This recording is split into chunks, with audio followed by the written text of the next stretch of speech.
اللهم رب هذه الدعوة التامة والصلاة القائمة آتي محمد الوسيلة والفضيلة والدرجة العالية الرفيعة وابعثه المقام المحمود الذي وعدته إنك لا تخلف الميعاد. رضينا بالله ربا وبالإسلام دينا وبمحمد صلى الله عليه وسلم نبيا ورسولا.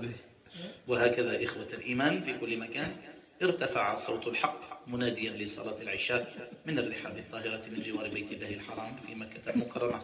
لحظات وتقام الصلاة.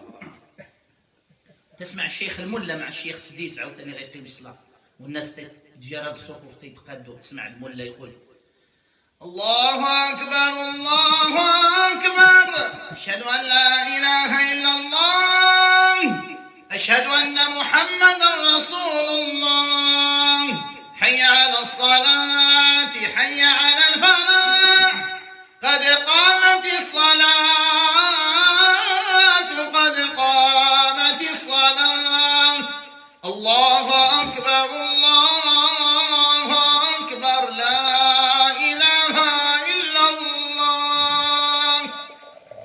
تسمع الشيخ سديس يقول للناس ولجموع المصلين استووا ويقولها بهذه الطريقة استووا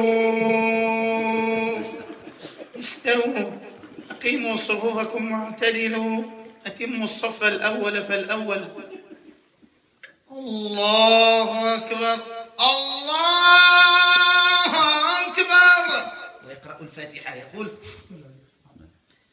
الحمد لله رب العالمين الرحمن الرحيم ملك يوم الدين إياك نعبد وإياك نستعين اهدنا الصراط المستقيم صراط الذين أنعمت عليهم غير المغضوب عليهم ولا الضالين آمين.